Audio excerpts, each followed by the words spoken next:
All right, let's pull back the curtain today on a high school biology curriculum that is hiding a massive, brilliantly designed secret. Seriously, on the surface, this looks like your standard run-of-the-mill unit on epidemiology. But as we're about to explore in this explainer, the true curriculum here has very little to do with viruses and literally everything to do with the hidden, messy wiring of the human mind. So, picture this. You get dropped into a place called Kellam County. It's fictional, of course. Your task? You have to manage a novel respiratory pathogen over 15 incredibly tense simulated days. And honestly, it really feels like an epidemiology game at first. You're tracking case counts, you're sweating over hospital bed capacity, you're watching public trust indices plummet. But what's actually happening under the hood of this whole thing is way more devious. It's entirely engineered to test how well your brain functions under intense pressure. The surface-level stakes are just off the charts. You've got 4 students stuck in a room, desperately trying to manage a rapidly escalating county-wide health crisis. You have a ticking clock, mounting public panic, and a budget that is just burning away by the second. But here's the thing. The real antagonist in that room, it isn't the fictional virus. The actual villain is their own brains. Okay, let's dive into part 1, managing the outbreak and the surface-level simulation. Let's look at the incredibly clever disguise this whole thing wears.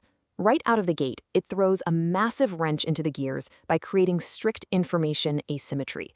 It literally chops up crucial, unshared data across 4 distinct roles.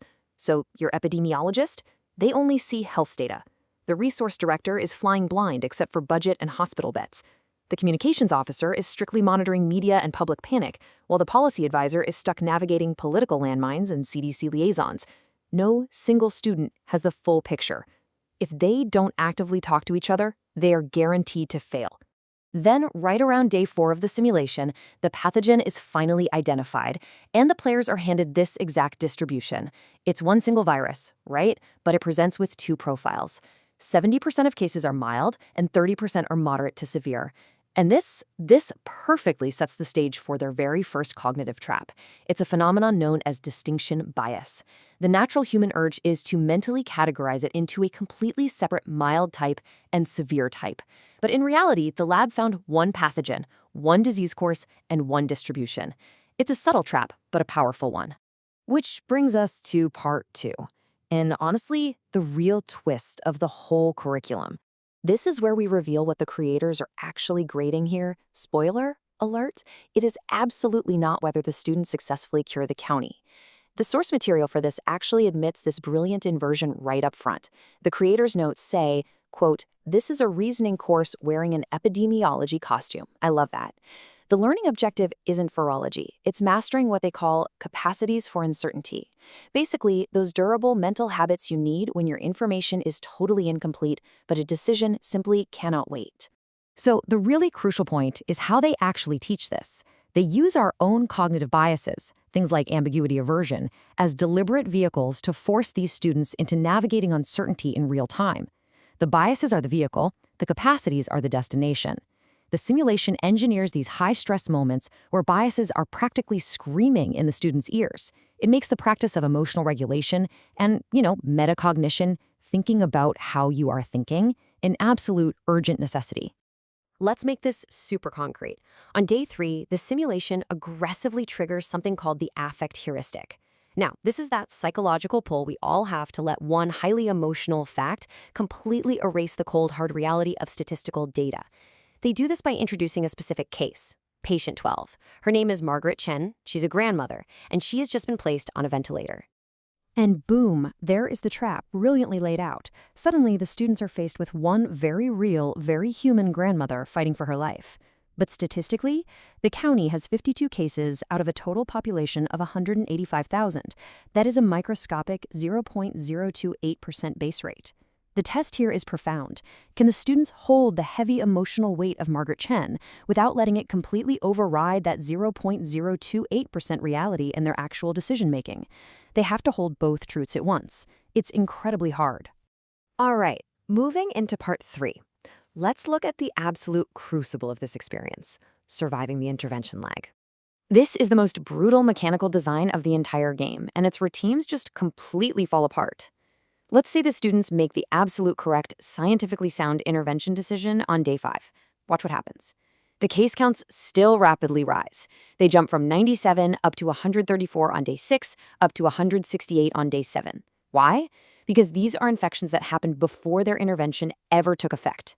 But to those kids sitting in that room, frantically watching the numbers climb, it feels like complete and utter failure. This brutal timeline tests a specific capacity called productive failure recovery. It essentially forces the teams to make a sound decision on day 5, and then, here's the kicker, hold it steady through days 6, 7, and 8, while the daily data is deceptively screaming that they are losing the fight. It isn't until day 11 that the curve finally bends. Holding your nerve in that dark, scary gap is exactly what the simulation is assessing. The simulation is explicitly monitoring for outcome bias right here. Outcome bias is basically grading your past solid decision by a current bad result that your decision couldn't have possibly caused yet. The teacher's just watching, waiting to see if the teams panic. Will they abandon their perfectly well-reasoned day 5 plan and just recklessly stack new interventions because today's numbers went up? Which brings us to part 4, navigating the information asymmetry and following the discovery trail. So beyond that brutal data lag, the simulation creates a literal psychological thriller out of hidden information. Remember those asymmetric roles? This is where they really bite. To discover the secondary, foodborne variant of this virus, the 4 players have to actively synthesize buried anomalies from their private data. The epidemiologist sees a weird, synchronized onset at unconnected schools. Meanwhile, the communications officer is looking at some buried forum post about kids getting sick after a Tuesday school lunch. And the resource director notes a spike in GI hospital admissions 48 hours after Monday deliveries. Separately, it's just noise. But together, it's a massive breakthrough. And following this discovery trail is heavily rewarded. The clues are planted early, on day 5. If the team actually slows down, listens to each other, and pieces it together by the day 9 caucus, they unlock the ability to request a supply chain investigation. And then, on day 11, that investigation confirms a foodborne vector linked to a place called Valley Fresh Distributors. Actually, finding this saves the county thousands of dollars a day. But, more importantly, it unlocks the true narrative of the outbreak. At the absolute height of the tension, the facilitator actually stands up in the room and delivers this exact line. Each of you holds data the other 3 do not see. That asymmetry is the simulation. Reading across this perfectly designed informational divide and having the discipline to ignore the loudest, most panicked voices in the room is the ultimate test of what this curriculum calls information discernment. And finally, part 5, grading reasoning over outcomes. This brings us to the most revolutionary way this entire experience is evaluated. Because remember, we are not grading epidemiology here. The grading rubric completely, 100%, ignores whether the students saved the county. Let me just repeat that. The actual outcomes are not graded. The rubric heavily rewards sound, documented reasoning, even if the simulated consequences were a total disaster. On the flip side, if a team got a lucky outcome but had really thin reactive reasoning, their score is going to be significantly lower. You are quite literally graded on the path you walked, not the destination you accidentally reached. The teacher's end goal isn't just to have students survive a fictional outbreak. The true goal is to force them to vocally name the cognitive biases acting upon their team in real time. When a high school student stops and says, "Wait guys, we are reacting to the affect heuristic right now," that is the victory. As the source material beautifully states, the name is not the credit, the name is the discipline.